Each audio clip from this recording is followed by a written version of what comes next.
is the story how I talked about the story of the world's greatest hero. Not Superman, not Batman, not the Milkman, sorta akin to Spider Man, but we're talking about the man, not He Man, Izuku Deku Midoriya, his whole universe, and in extension, the GOAT who made it all possible, Koei Horikoshi. The story of the world's greatest hero has some structure. The story of how I talked about the story of the world's greatest hero will undoubtedly be a jumbled mess, as I just want to go on a spiel about the only series I genuinely grew up with and got me into anime, and I'll explain what that means soon. I originally wanted to make a long winded post on Facebook or Instagram about this, but then I thought, one, no one's gonna read that shit. Two, the story deserves more than me typing up a large body of text.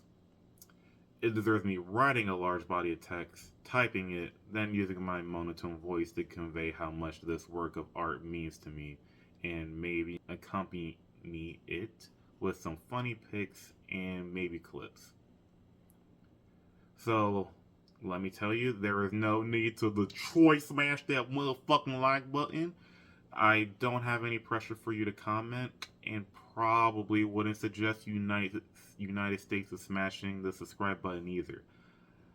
The engagement would be neat, but this video is mainly for me. There was a period in my life that I would have been fiending for that engagement. Of course, like 95% of the people who know of the job, content creator.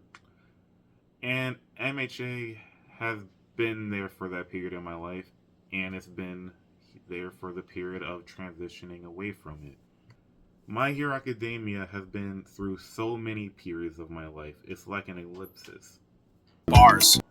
To fully explain that, and the line earlier, I just want to go on a spiel about the only series I genuinely grew up with and got me into anime. We gotta turn the clock back to when I was a wee little lad. Back when I was about 6 or 7, something like that. And TV shows on the three main cartoon slash kid network channels were my whole life. Back then, I grew up with Zatch Bell, SpongeBob, Fairly Odd Parents, Sweet Life of Zack and Cody, Jimmy Neutron, Zatch Bell, Foster's Home of Imaginary Friends, Ed, Ed and Eddie, Total Drama Island, Zatch Bell, Hannah Montana, Zatch Bell, The Proud Family, Shaolin Showdown, Drake and Josh, Grim Adventures of Billy and Mandy, Zatch Bell, and of course so many others. Don't want to forget the classics like motherfucking Ben 10, Zatch Bell, Dragon Ball Z, Johnny Test, that stuff like Inuyasha, Zatch Bell, and Naruto. Alright, I'm sorry, the overt Zatch Bell subliminal messaging is over. Quick side note, because I won't make a full video on this, but please read Zatch Bell. You can watch it too, but reading is so much better. It's fucking peak. It is peak. Please watch. So anyways, so I can hear you loud and clear. Straw Hat Me Boy, are you a liar? Are you trying to throw me for a loop? You list a bunch of shows and that you grew up with, and some of them are anime, yet you say MHA is the only reason you're an anime fan today? Bars. I hear you. First, let me say, Shut up, bitch! let me explain. This story here is about perspective. A majority of the shows listed, watched them while growing up. Of course, it was mostly reruns until they were kicked off the air for something new. I enjoyed hella cartoons, but rarely did I ever get so emotionally attached that I became a broken mess when they just ended and were slowly stopped getting airtime. In the cases of shows like Zatch Bell, sorry, the subliminal messaging is not over yet. In case of the shows like SpongeBob and Fairly Odd Parents, I watched them for years and years and years and years until I grew hair on my and got a deeper voice. But most of those shows were just comfort shows that I just continued to watch out of familiarity. Even though they were very much well past their prime, because, that stupid fucking dog on the one hand, and then they turn SpongeBob into fucking Patrick 2.0. I just stuck with what I knew until late teenage years, mid-late teenage years, when my time got dominated by the cell phone. And I also need to mention that I was a night owl, and the only cartoons you were really watching then were on Adult Swim. Classics like Family Guy, American Dad, which is better, Robot Chicken, etc., etc., etc. But 2 points need to be addressed here. Besides a few goats like Teen Titans and Shaolin Showdown, most shit I watched were completely episodic with no real plot or overarching story. Outside of movies, I wasn't following a through line for shit. And I'm pretty sure you can see the pattern. Outside of a few live action shows, I heavily gravitated towards animation. Now we can address the anime elephant in the room. Listen up, you stupid bitch.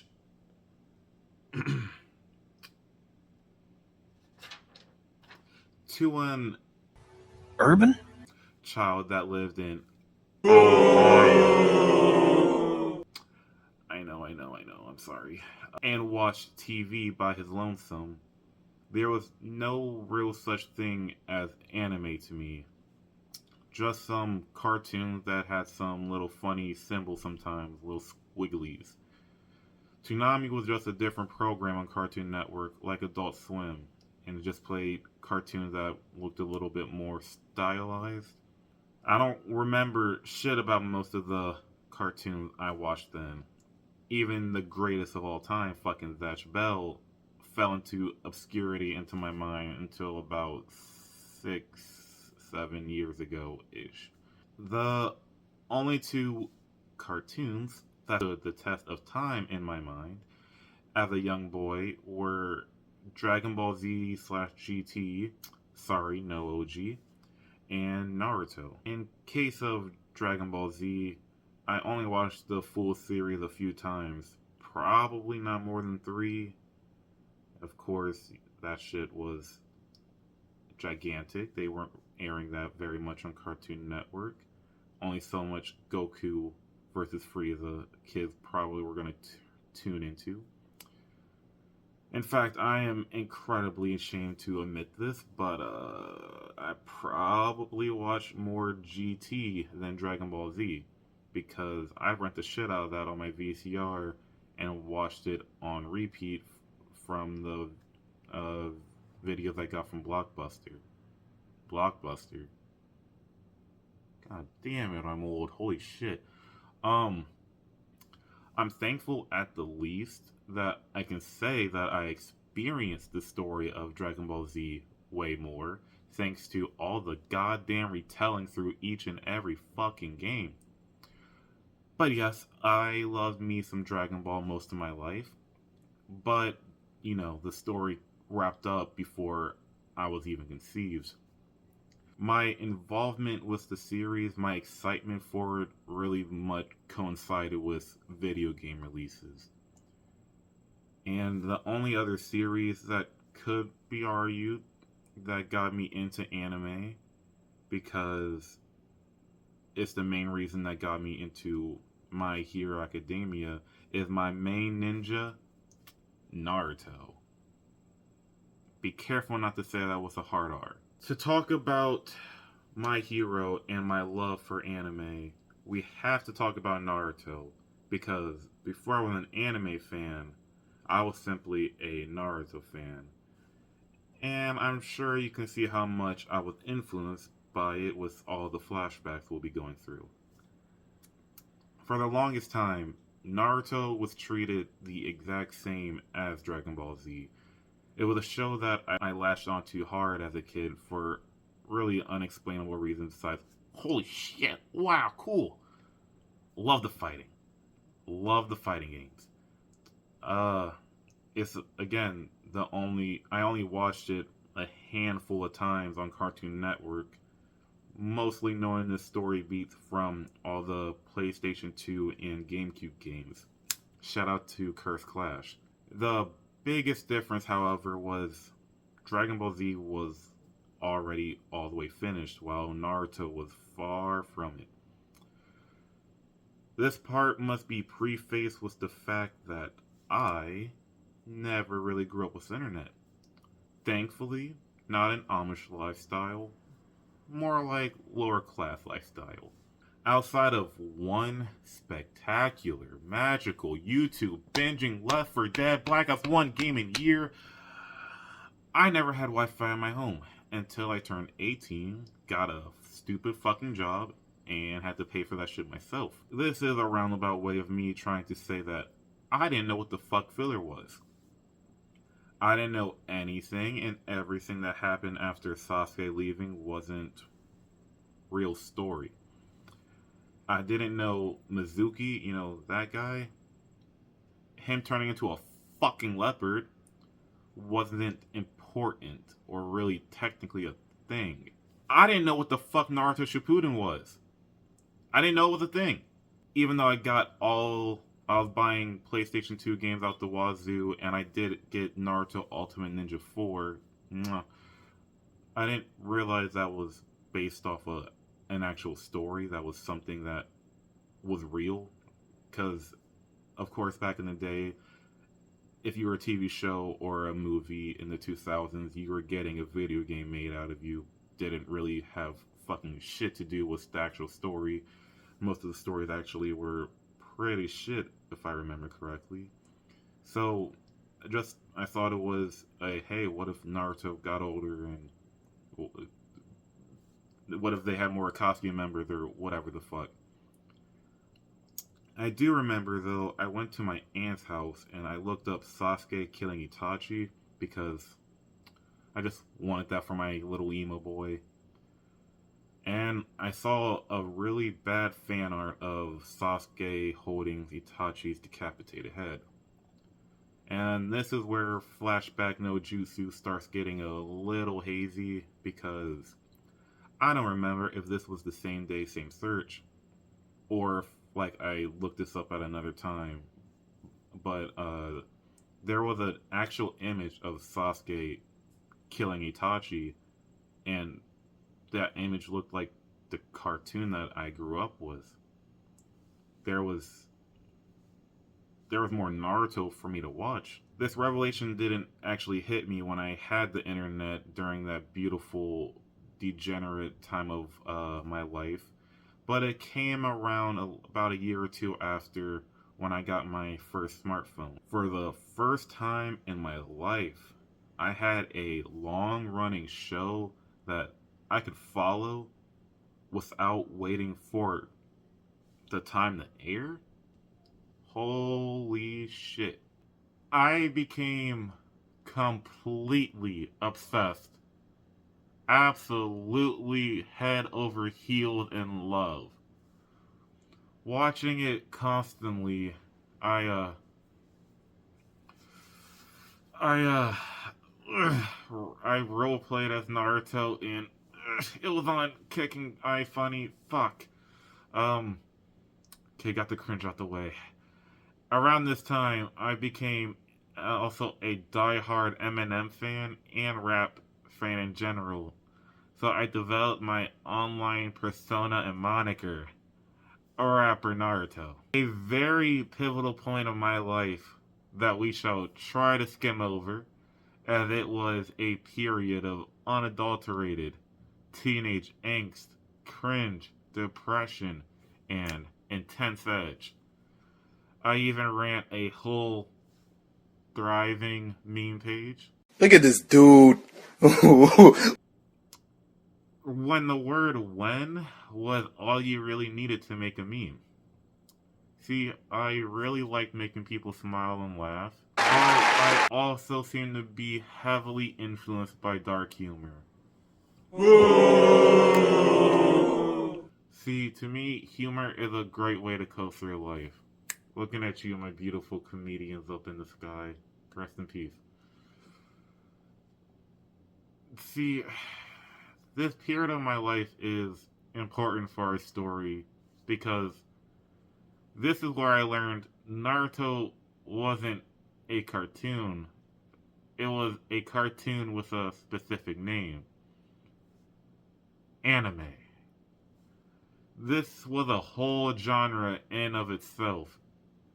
The thing is, with my insecurities and obsession, I became a Naruto elitist. I would see weird anime pics on meme apps and I was turned off to the idea. And and, and I fucking found out that stupid fucking show I accidentally stumbled across for 30 seconds on TV was an anime. That that fucker with the long dick nose, that long erect cock on his face, the high-pitched fucking teddy bear thing with that dumb, ugly fucking pink hat, that fucker with the fucking ugly sandals, like what are those, dude? That's an anime? No, no, no, no. Only Naruto is worth my time. If it's not Naruto or Dragon Ball Z, anime fucking sucks. Fuck you. But then, Super came out, and then, fuck you too, Dragon Ball. Only Naruto was the good anime left. I wanted to continue this little joke. This is a little suffocating. We're going to, imagine I'm still wearing the, we're gonna just, see, especially because people in high school clowned on anime fans. See, like, I rep Naruto pretty hard, and I didn't get bullied, but I got clowned on it a decent bit. So, I was not doubling down on that. Until Naruto ended. I originally caught up to the anime around Naruto versus Tobi-ish. I also learned what the fuck a manga was, and I caught up to around Naruto going God mode, sicko mode time. Reading my first weekly manga was a pretty rad experience, not gonna lie. First time keeping up with a weekly comic, that shit was pretty cool. That said, though, if you weren't in the fandom at the time, you wouldn't know this, but they announced the last movie, when Naruto and Hinata got married, before the final fucking fight with Naruto and Sasuke. You got to see both of them alive and fucking well. Both fighters were fucking alive and well. And, I was pretty pissed off about that. I didn't give a fuck what happened to their arms. They were both alive. Like, it was hard to imagine Naruto not winning a fight in the show called Naruto, but fuck. And then, chapter fucking 700. So, like, I was a pretty avid, hard-repped Sakura hater. I didn't care too much about Sasuke, so I was pretty annoyed they had a kid together. I just didn't want Sakura to have any happiness whatsoever. And I think I remember Ino thinking Sai was cute, so I guess, sure, they're cute, whatever. Shikatema, baby! But then, okay, what? I know we've seen Choji cook a lot of meat through the series, but I didn't know he liked his meat burnt. Wait, can I say that? Yeah, I should be alright. Anyways, seeing Naruto as a dad was incredibly heartwarming. His whack haircut, not so much. Seeing him as Hokage, fuck yeah. The fact that we didn't get to see him become Hokage was a little upsetting, but hey. But then, it ended. It was over. And all I had left to cling to was the anime and soon Naruto Storm 4, my fucking baby. But then, the anime, kept doing filler, despite, from what I understood, when the manga ends and, when the anime does filler, that's so it doesn't catch up to the manga, but, the manga was over, and Then Storm 4 came out, and like that was great, but it actually was also pretty underdeveloped in like a lot of ways. And like then the Boruto movie came out, and I liked it a lot actually. As I like Boruto as a character, he was fucking awesome. Because I understood what it's like having an absent workaholic dad, but as you can see, I was in the minority. And it didn't help that my chronically online ass hated bad and wrong opinions. I liked Boruto so much that I was absolutely sure that the anime was going to be so fucking great, it was going to surprise everyone. But then the only surprise we got was at how much filler it fucking ended up having. And then, Shippuden ended around the same time I graduated and had to start looking for a job to start being a productive member of society. And, like, you know, the final fucking fight, awesome. It was gorgeous. But, and, like, you know, the subsequent arcs with fucking Shikamaru were, they're alright, and they were, it was okay. And I teared up when Naruto asked Iruka to be his dad for his wedding, but, like, that didn't really fucking matter because we don't see the fucking marriage. And then we saw that shit in the fucking movie credits, and, like, that actually fucking reminds me, fuck you, Storm 4. You hinted at Tonari being a goddamn playable character in a fucking skin, but then you had to beat the fucking adventure mode to get him, or some surprise fucking character, but you didn't get shit for beating that stupid fucking mode. And the netcode was fucking shit, and I was trying to play that on my jank-ass, stupid-ass fucking phone hotspot, and it lagged like there was no tomorrow, and it made me break multiple controllers due to my inability to regulate my fucking emotions. And the Boruto anime was mid. The fucking everything about Boruto was mid. The manga was worse because it was doing exactly what Dragon Ball Super did, recapping the fucking movie in a monthly manga. And I'm still fucking pissed because we didn't see Naruto become Hokage. We saw that shit in a fucking OVA. And he didn't even become Hokage. He got one shot by his stupid, beautiful fucking daughter. And then Konohamaru. He became the Hokage. Who the fuck wrote that shit? Who thought that was funny? Ah!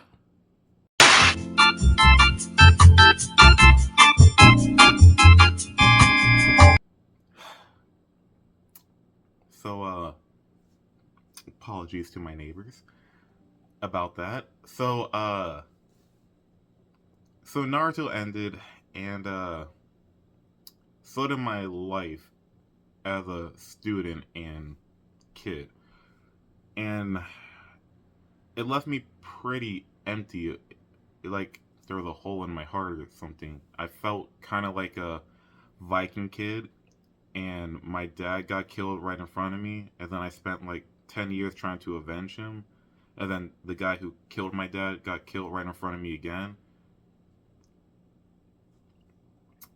But anyways, see, I had a friend that I met in the last few years of high school who was actually a Naruto fan. In fact, he was not just a Naruto fan, but he was a anime fan. And as we already established, we don't fuck with that second label, but we fuck with the first label pretty hard because we Naruto fans were a very rare breed. You can even say he is the hero of this story. And his name is John C. No, it's actually Anthony. For a period of time, he wanted me to check out other anime, and I wasn't having that shit. But then he played the waiting game, choosing the right time to strike when I was vulnerable. I have 2 shows I'd like you to try. No. You just have to choose one, whichever you want. No. I can download it on your laptop and you can check it out whenever you have the time. No. I'll pay you $20. I never wanted to watch another anime for the longest time because Naruto was my one and only, my love, my baby, my happiness forever, and I couldn't even think about looking at another. But $20 is $20. I caved and I gave it a shot. One anime out of two. I was like Neil for real. Blue pill or red pill? Blue? I watched some pervy comedy anime that neither one of us remember the name of, and I would cement my feelings on Japanese cartoons, wake up, and hate them forever, believing what I wanted to believe, that all anime outside of Naruto and Dragon Ball Z are the devil's work. Red, I stay in anime land, and we see just how far this rabbit hole goes. I hate to spoil it if you have not seen the movie, but just like Neo for real, I took that motherfucking red pill, and here we are, about 7 years and a few minutes later. Now we're finally at the point where all my 3 loyal viewers were waiting for. Hi, Bob. Hi, Anthony. Hi, baby.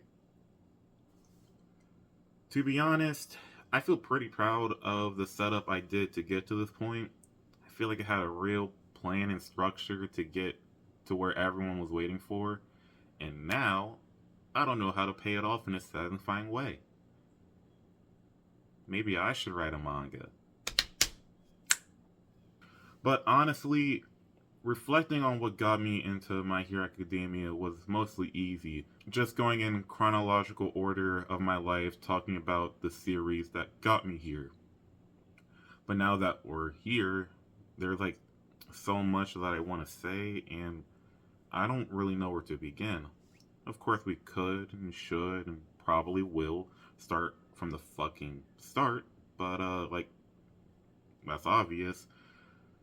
That's what we've been doing since the start. But I'll probably switch it up. Maybe. Probably not. We'll see. See, as much as I love Naruto, and even though it has been part of my life since I was about 6 or 7, I didn't get to like fully appreciate it as a story until around 14-ish. Around when the manga was about wrapping up. By the time the anime ended, I was 17. Why is there such a 3-year difference between the... Well, what the fuck? Anyways, I only really intentionally engaged with it for a couple of years. And in those couple of years, while the series helped me meet some awesome online and in real life friends I cherish to this day, and while it also gave me my 15 minutes of fame with my meme page, it's hard not to associate my time obsessed with Naruto with my good old developing depression. Of course, Naruto didn't cause it, although pervy sage biting the dust fucked me up. But I'd say it's more so due to me getting a smartphone, having unrestricted, unlimited internet access, and being a, lonely boy going through puberty was quite a recipe for disaster. Even though I know I've had both great and bad times during that period, I just mostly feel bad looking back towards that time. And like I've always been playing games since I was about 4 years old, give or take. I'm pretty sure 4. Always thought and believed that game design was going to be my dream job. And I even got to take classes for it my junior and senior year, where I met the boy, the GOAT, Anthony. And I realized I didn't like it. Naruto ended, then my dream job that I held on to for over a decade ended, and my school life ended. That coupled with boo-hoo family personal shit, I was going through it. And I don't fully remember, the exact date when I started watching My Hero Academia, but I do know when I started, I could not fucking stop. I believe, if memory serves me right, I caught up to the anime around right before Bakugo versus Ochako. I caught up within 2 days. I became obsessed with the new series. But this one was kind of different. See, unlike Naruto, whom I was obsessed with out of familiarity, I was obsessed with My Hero out of relatability. Plenty of characters I've seen be sad and insecure, sure, but it was only moments, or if that was their whole character, like Hinata, you didn't see much of that shit. Um, Looking back, I can see how insecure Naruto was, but he masks that with loud bravado. Deku, I think, is the first main character, at least that I've seen, that wore his insecurity on his fucking sleeve. He was so visibly insecure, unsure of himself, and I fucking related to that. I learned how to choke down my sadness and stop crying as a preteen or early teen because, like, I used to simply just cry when my dad yelled at me in his really deep, black guy, scary voice. He really, really, really hated me expressing emotions, at least the sad ones. And I had to work to cut that shit out. I always cried over nothing.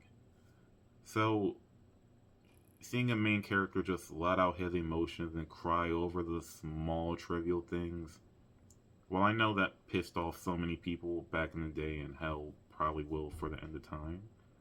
It spoke to me in such a profound way that I could not fully understand and appreciate until years later. Another big point I could relate to was my motherfucking MC was a fanboy. I hope that I properly laid the foundation that explains why I do relate to this so hard. Um, when I love media, I love that shit hard. And while I never owned comic books, nor surprisingly watched any superhero shows outside of the Teen Titans or Kryptonite, the Krypton, Krypt, Krypton, that fucking dog, Superman's dog, and nor did I go to theaters often, if at all. And I missed most of the MCU until I watched them in my 20s with my wife. I fucking love superheroes. They are my fucking bread and butter. I watched enough movies and played enough games to know that Batman, that's a dope motherfucker. The Incredible Hulk, dope motherfucker. Fuck the haters. That movie was good. Fuck you. And of course, like every child to adolescent boy, I fucking Spider-Man was my nigga. I loved him so much. And again, fuck the haters. Spider-Man 3, great movie. Peak, probably my favorite. Fuck you. I might even say it's amazing, spectacular. Oh, brother, this guy stinks! Anyways, it's fitting I became a fanboy of the fanboy. See, I bought season 1 on disc even though I had it downloaded on a really shitty laptop, and I kind of watched it religiously once a week, twice a week, who knows. It was a lot. I just couldn't stop, and it didn't stop there. See, I was like the CIA in the 1980s with crack in a black community. I had to expose this shit to everyone. I had to show every one of my friends this masterclass of fiction. And of course, once again, it does not stop there. See, as a bitchless Naruto fan with absolutely no confidence, I had to use Tinder to go on dates. And you know what I did if I could convince a beautiful lady to come over to my house for the first date? Goddamn right. We watched motherfucking My Hero Academia. See, my thought process at the time was, if she can't fuck with this, how can I fuck with her? You might potentially laugh at that, but that's how I met my beautiful wife. And how I'll be able to tell my daughter in just a couple of few short years, that's how I met your mother. And, so, see, like, I could also relate to the teenage angst of Bakugo when he,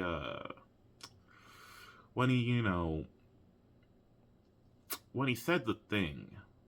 Just pray that you'll be born with a quirk in your next life, and take a swan dive off the roof of the building. See, there was a time when, KYS and KMS were my favorite acronyms to use on the planet. To shed a bit of light on that, I have to talk about the most profound ways I related to the series.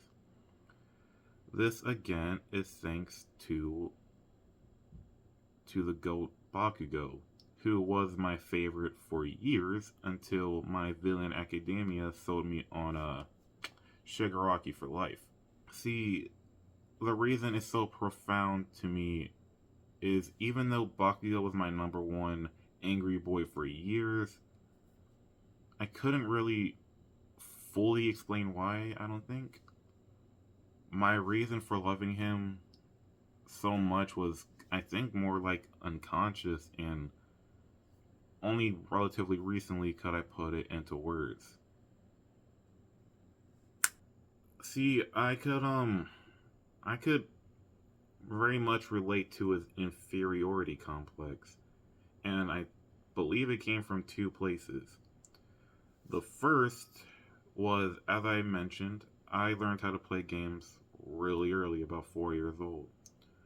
And growing up, especially with no online multiplayer, I was more or less usually quite better than my peers and friends.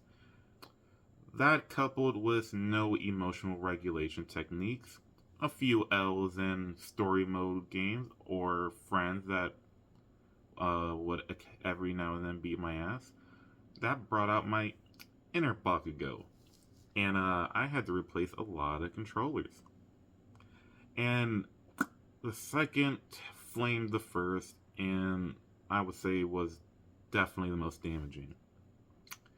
See, I was considered a smart and gifted kid. For the majority of my school career, I was an honor or merit roll student, always bringing home nothing but A's and B's. I only ever got praised by my family for being smart, since I was into cartoons and video games, all that nerdy shit, and I was the youngest. No one really gave a shit about my hobbies, couldn't force my little siblings to get into them. Being only acknowledged for my grades and being the top dare student in middle school, it left me always needing to be seen as smart, and I couldn't ever bring myself to ask questions about anything in school, even if I didn't really fully understand it, because only dumb people ask questions. And even if they're not dumb, you're not smart if you're asking questions. There wasn't too much really taught to me at home because, I was smart and I should just be able to figure that shit out. And, I wasn't gifted like Bakugo or any, stereotypical or cliche anime character that's, really gifted, but they also more or less learn how to work hard to supplement their talents. All being smart was, to me, was things at school just kind of came easy. I didn't have to work all that hard to get good grades. I did what I needed to do, but it was kind of the bare minimum. I just understood lessons easier than the average kid. And that made me lazy. And because I was a fucking kid and teen, I didn't really understand the mechanisms of my mind. So I steer clear of anything that didn't come naturally because I just wanted to be seen as smart. Like, even though I really did enjoy playing sports with friends and that was fun, I was clearly nowhere near the best, so I wasn't gonna fucking try out for any teams. I wasn't smart. Fucking shooting hoops. I'm 25 now, and I'm just now somewhat learning how to cook because, if I couldn't microwave that shit, fuck it. If I was going to try hard, it was strictly only video games. And, I just got always angry if I had to try hard. And, this kind of bit me pretty hard in the ass in the last few years of school. Mostly senior year, taking hard D's and F's on tests and projects. And, I remember bringing home my first D on a report card ever. Fuck you, Spanish 2. I fucking hate Spanish 2. Worst, my childhood dream was to be a video game designer, as we established. And I finally had the chance to make that a reality in junior and senior year by taking class for it. I got through it. Not too bad. I think I ended with a C. But, that shit was fucking hard. And I didn't like hard things. So I gave up on my one childhood dream. Not very shonen protagonist like, I know. And, if I just wasn't fucking with school anymore and essentially mentally checked out, and, I was smart enough to know I wasn't actually that smart. I, didn't skip any grades. I wasn't in any advanced classes. So that was a little depressing. I thought I could lean hard into my meme page or music making. But of course, my insecurities crippled the fuck out of me. So the latter wasn't an option. I performed in one talent show and I was fuck that. I don't like that. And I believe that, depression fueled my humor. I thought the sadder I am, the funnier I am, because of course. But of course I hit a fucking critical threshold where I stopped having motivation, no energy to keep making shitty jokes. Any jokes, really. All my negativity really just culminated when I got my first job. Fuck you, Superior Dairy. Fuck you. Fuck you. Fuck you. Fuck you.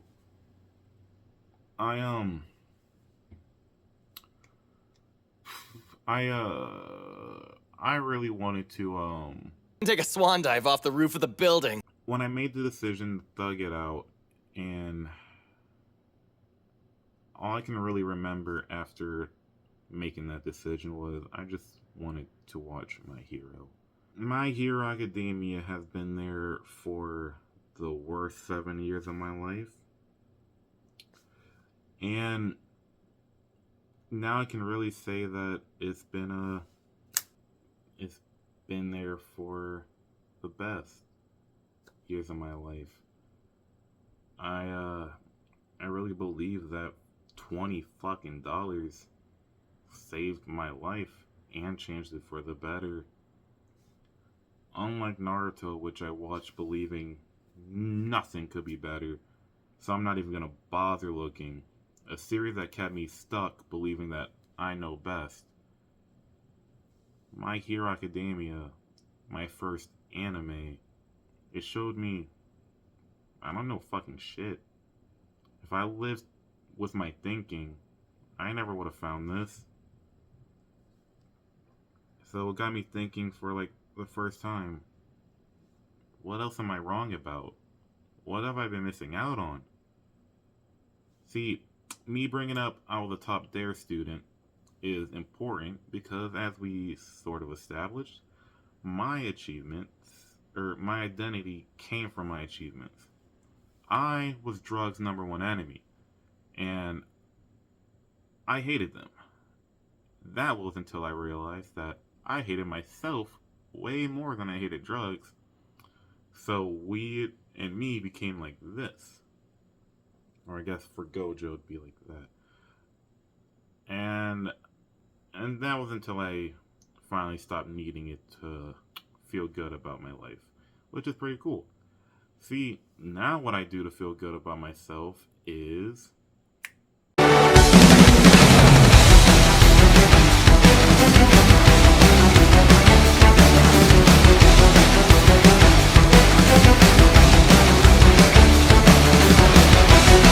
I wouldn't be able to do that without this. And I would have never got into this without this. My hero. In fact, I wouldn't have gotten into that, that. Like, I got into a lot. Nor would my wife's arm look like this. So, you might have noticed, maybe, just potentially, I'm quite the big One Piece fan. Yet, if you're watching the video from the start, you probably remember me referencing a clip from One Piece in a vague, very bad light. You now see the fucking beauty of My Hero Academia. I had very limited exposure to One Piece, and I made up my mind that I was going to be as big as up. Just because of the way it offended my fucking eyes and ears that one single time on Cartoon Network. Now, Gear 5 is my favorite transformation in history, and I wear straw hats. Thanks to My Hero Academia, I was able to discover the only piece of media, fiction, anything, that has pulled tears out of my goddamn eyes like a motherfucking faucet. The ending to the Chimera Ant arc. There are so many shows and movies that make me emotional, and I might shed a few tears, but fuck, that fucked me up. I was bawling twice. The first time when I watched it, and then when I was trying to mentally prepare myself when I showed my wife the fucking show, I couldn't do it. We were fucking both sitting there looking at each other, streaming tears for 10 goddamn minutes straight. And, like, I just want to say, I love my Western shows and movies. Truly do. I'm in love with the first two Kung Fu Panda movies, goated. Of course, Disney, Pixar, more so the early shit. The Boys, Invincible, can't really see them. You can see, like, they're a little close, but Breaking Motherfucking Bad. Just, there's so much good shit out there. But, like, I don't know, just the storytelling of anime manga has provided me with something just different. It hits so differently. The themes, ideas conveyed over the mediums, I feel like they shaped me into something decent. Even with Naruto, my main takeaway at the time was mostly just from Pain's speech, which is one of the realest speeches in history, but, like, that's all I really ever took from it, that just humans suck ass.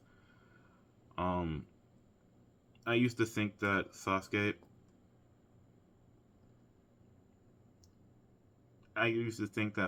was just a crybaby bitch, absolutely confusing fuck of a character. I used to, hate Sakura. Hate. Worse than cancer. Worse than the plague.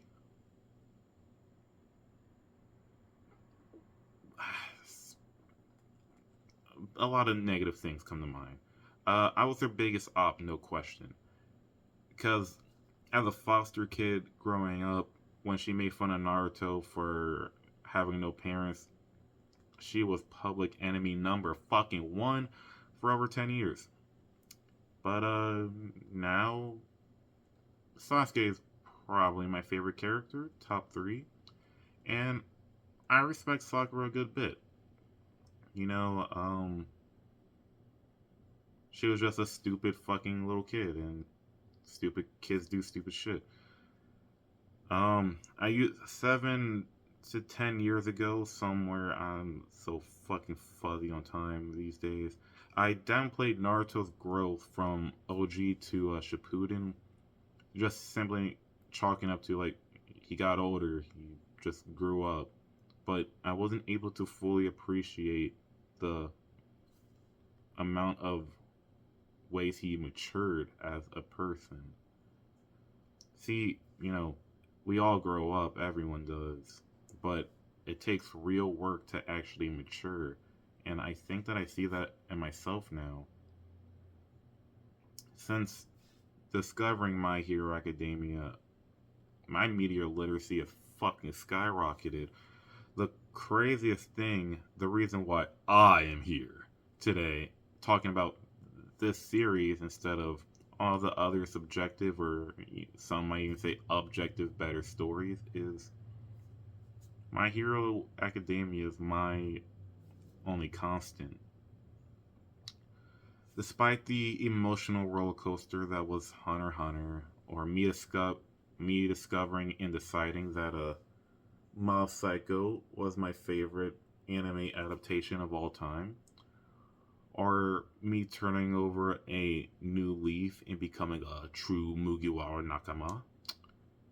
The life lessons I've learned from seeing series like Berserk Vagabond, my personal favorite Vinland Saga, which I actually read that monthly, Code Geass to Attack on Titan, Full Metal, Haikyuu, which I actually caught up to by mid season 4, I think, and then I read until it was about finished. That's kind of the point. For most of these series, I binged until its ending, and if it didn't end, it was about to, or it was on hiatus. Then you have, shows like One Piece, or not shows, manga like One Piece or Vinland Saga, that, I caught up to the story, but they were well already halfway over. And then, even with, like, you could say, like, I started Jujutsu Kaisen right when the anime got announced. So I was reading it up into Shibuya, but, like, even with that, I was already a very well licensed weeb. Almost all of these shows were relatively small segments of my life that I just binged to complete.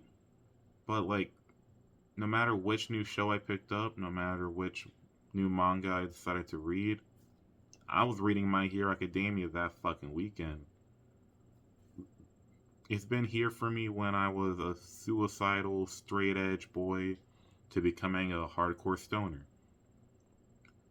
It was here when I was experimenting with hallucinogens, and when I decided to see the Eye of God for about 8-ish hours before I was able to fucking finally come down and see Deku put down Chisaki, and I did that by tripping on 2 tabs of acid.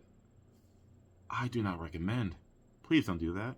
I was crying tears of joy when the episode came out, but holy fuck, that was an awful way to prepare for it. It was really cool though. Don't do it. Do not do it. It saw through me developing an overdependence on weed and nicotine. I was a puffer all fucking day, and I worked on them both. I'm clean, and it's seen me go from a maidenless suicidal teen to a relatively healthy, very happy adult with a amazing, beautiful wife and a fucking baby girl on the way. Fuck, I mean, the little girl that I saw when I caught up to the manga, it inspired my daughter's middle name, dude.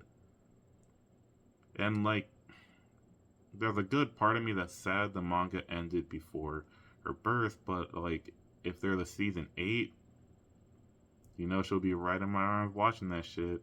I became a fan of this when anime was still pretty much cringe, but like, now it's mainstream as hell. Not only has it seen me grow up, the opposite's pretty true too. I've seen the show be highly regarded by everyone. One of the best new gen series. Season 2, Season 3, no one was shitting on My Hero. When Koei revealed the doctor's name and then got death threats out the ass, I was there. When Tumblr was still a thing and the community loved over sexualizing and making homosexual relationships, and all those weird fans tarnished the series name fucking forever from which it never recovered, I was there. I remember when it wasn't a fucking obvious and easy prediction when Bakugo would win the next popularity poll. The good times when everyone thought that Horikoshi was a fucking hack writer, thought he was a piece of shit because of how obvious it was that Dabi was Endeavor's son. But then Dabi's dance came out and then it was loved by fucking everyone because, you know, it was about the execution, not really about the reveal.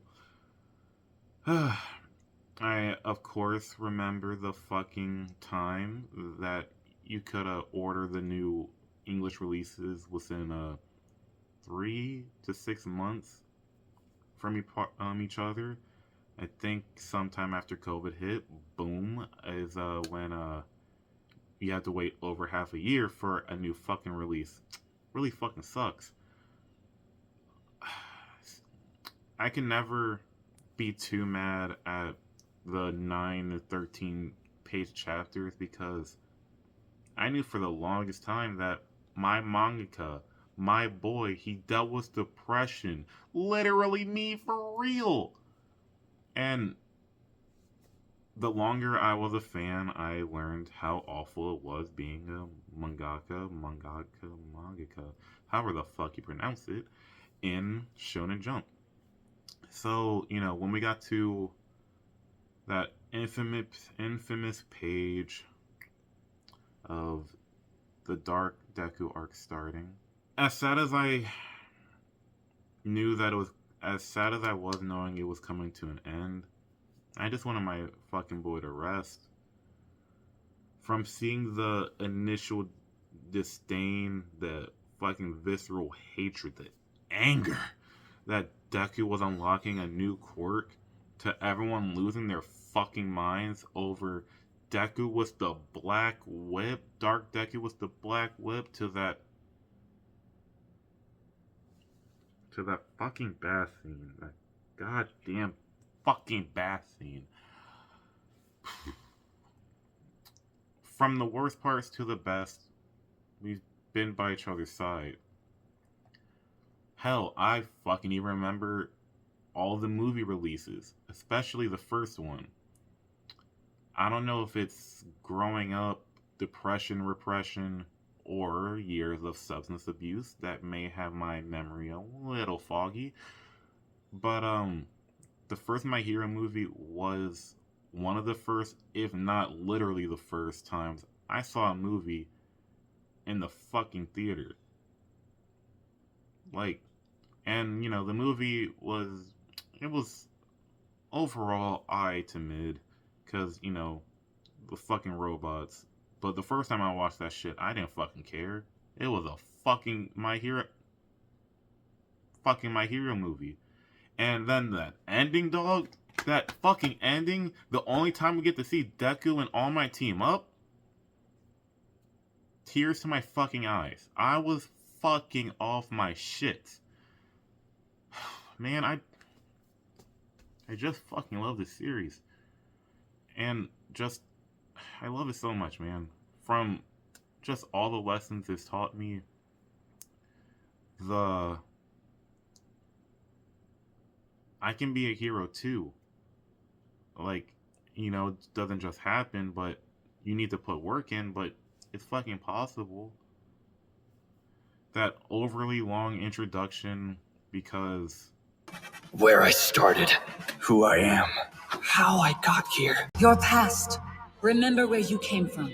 Keeping your origin in mind will help push you past your limit. I've been working hard to break down the walls between me and my fucking tear ducts because Heroes aren't supposed to cry. I don't know. I figure that heroes cry when they need to, don't they? I tried to be a little funny writing the script because the future needs joy and humor. And I would have really liked to play the clip for that one, but Sir was taking a little too long to get his dying words out, and I probably would have got hit with the copyright hammer. The worst people you know could have been just like you at one point. And of course, But now, little by little, I think I'm starting to understand. Nothing is truly black and white. Our society exists in the gray area, swirling with anxiety and anger. like, there are so many fucking lessons to learn just from this one series alone, not even regarding all the millions of fucking messages from all the other shows I watch. But the one that has stuck with me the most, the one that actually inspired my new dream of reaching out a hand and helping people, is that Meddling when you don't need to is the essence of being a hero.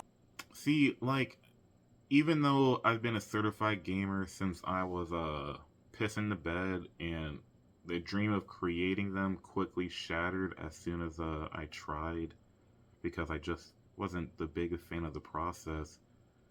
What I learned about myself growing up is that I really enjoy the process of talking with friends about problems until we could both feel better. Talking with each other because we had really no one else. This aspect of me is honestly why I personally always love talking with Jutsu. You know, even when it got a little weird, because you know that time when Naruto called the guy who killed his parents the coolest guy, but whatever. The lessons I learned from anime, the support from my wife and friends, the discovery of Healthy Gamer GG, the most youthful and revolutionary channel and organization on YouTube. Check it out. And honestly, my own self-discovery, it helped me realize my dream of wanting to be a psychologist, therapist, not 100% sure yet, but just someone who helps people with their mental health. Someone who could, prevent the next Toga or Shigaraki. The realization of this dream was the best and the worst thing to really ever happen to me. Let's, of course, get into the worst first. Even though I like talking about problems with friends, the majority of them, 99%, are guys.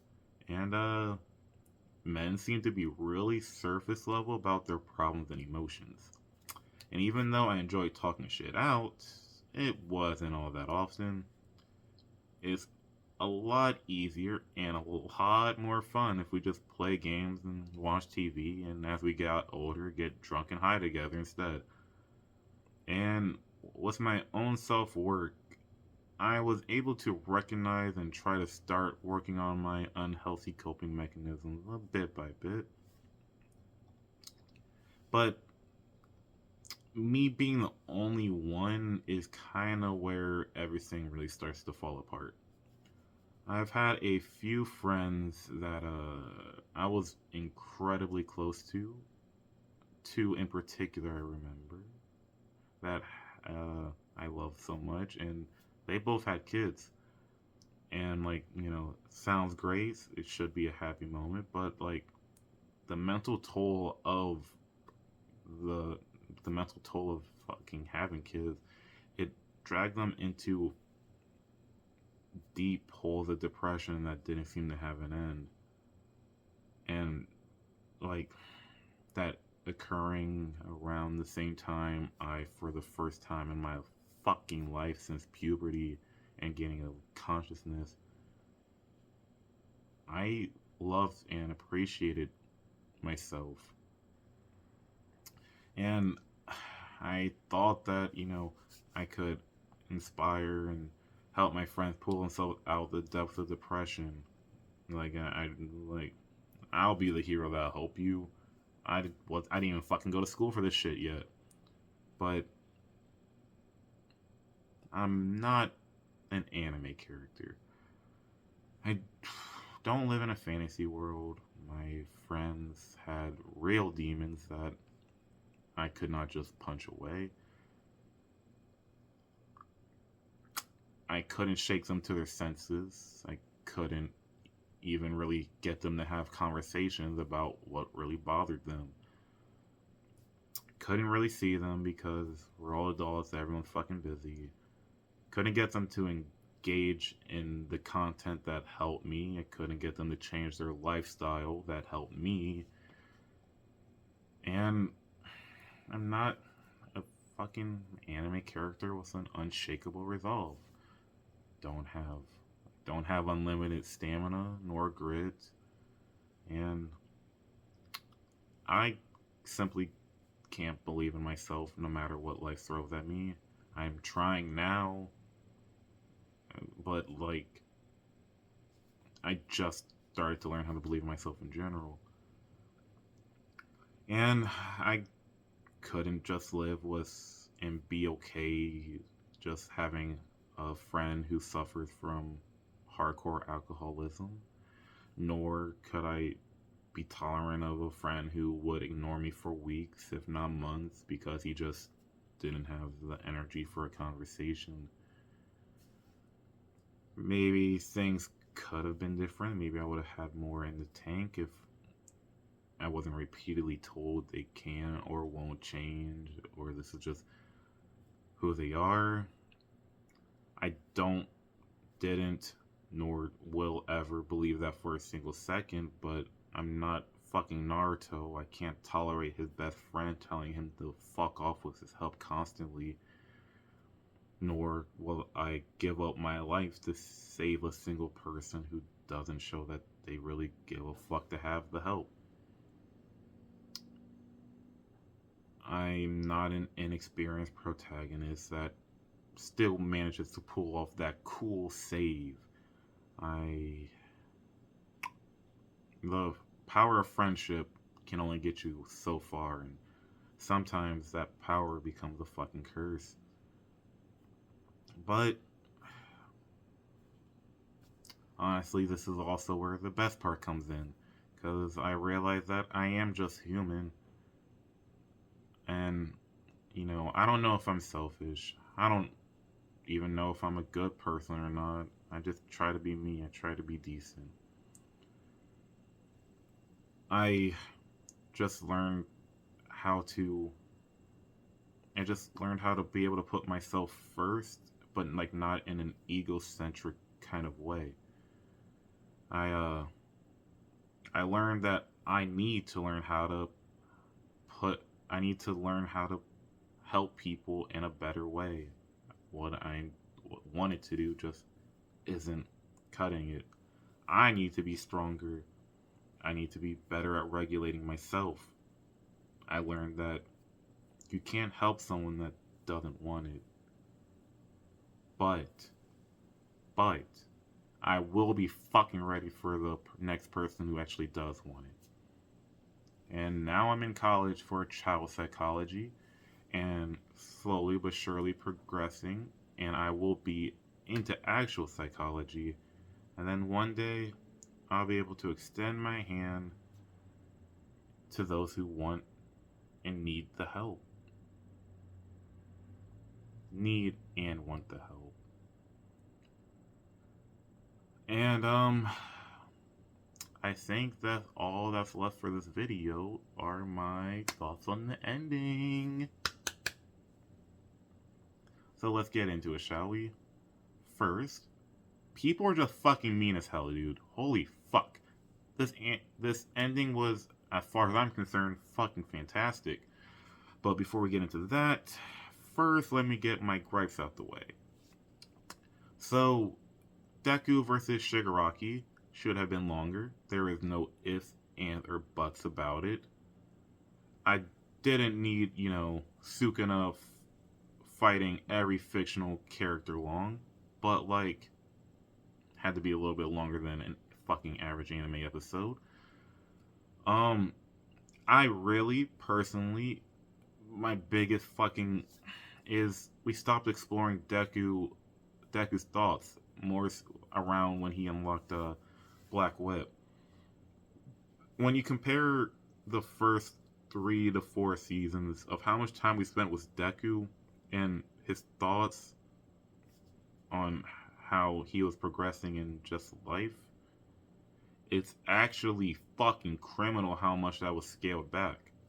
Like, I related very hard, as you guys can imagine, to the Dark Deku arc of him wanting to help people so fucking much that it was to the point of self-destruction. And then all we fucking got from that was that goddamn bath scene. He took a bath and he was good. Chillin'. Never once fucking dived in. Never dived into his thoughts. He struggled with his fucking identity outside of One for All for so goddamn long, and it just never came to a satisfying conclusion. So that sucked. And then, like, you can't do a war arc essentially after a fucking war arc, no matter how good they both are. We should have spent more time with the Dark Deku arc and the broken society as a whole. And, the way Bakugo came back was a little goofy, but, that's it. Most people probably expected he'd come back. That's just shown in anime. Yeah, shown in anime. And, keeping up with the Todorokis, though, that shit was peak. I loved every bit of that. Ochako and Toga fight, beautiful. Iron Might versus All for One, so fucking good. People hated that scene panel of Deku saying that he wanted to save that boy in Shigaraki. And you know what I had to say to those people? Fuck you. It's not like fucking Naruto trying to bring back a goddamn mass murderer back home. I love you, Obito. Unlike bootlicker Uzumaki, who continued the cycle of fucking child soldiers in the fucking tuning exams, Deku saw someone helpless being used. As he said in his fight with Lady Nagant, society, the whole world is a mix of fucking gray. There's not many people who are just born evil to ruin the lives of others. Society as a whole plays a big role and needs to change. As he explained to the vestiges, wrong word, he knew he probably would have to kill Shigaraki, but he wanted to try to talk to him, heal that tortured child inside. And,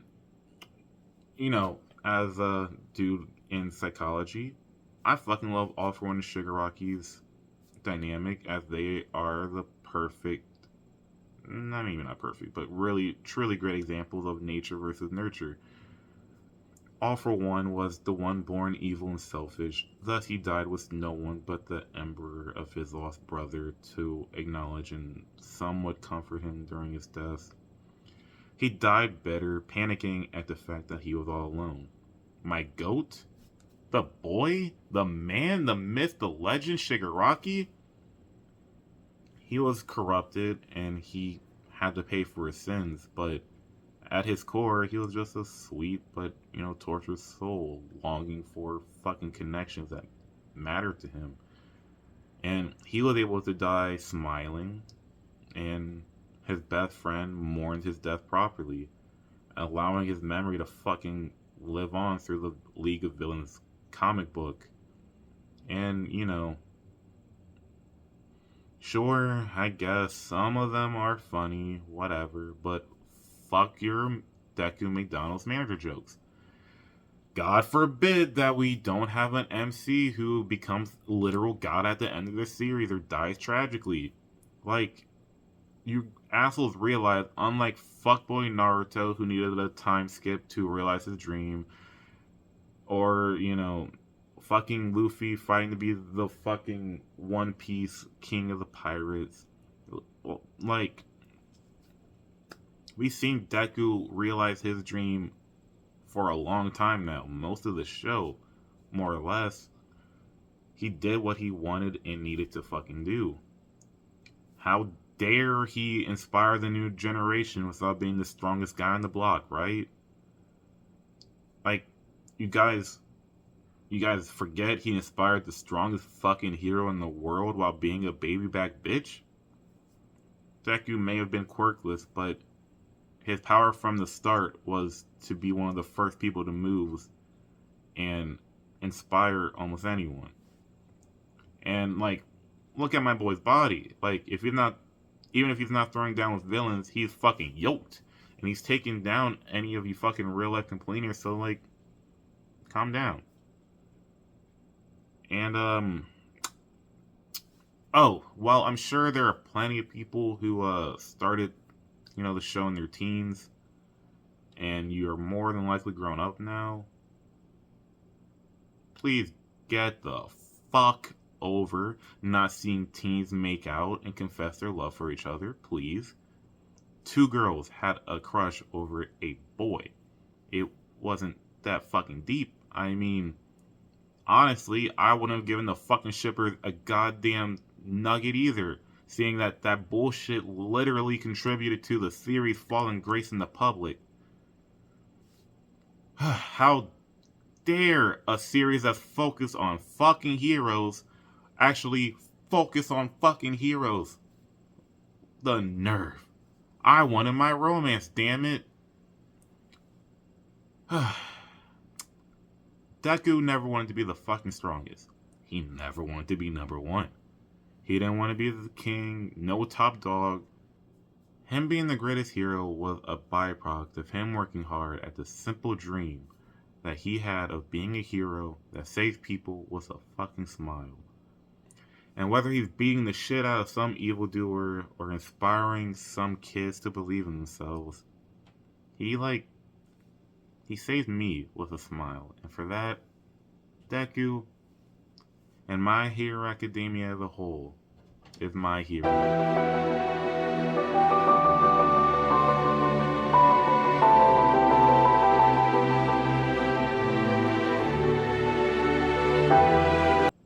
Oh, and originally, Koei wanted Deku to be an all-gadget superhero, and that came full circle, and that is fucking dope as fuck.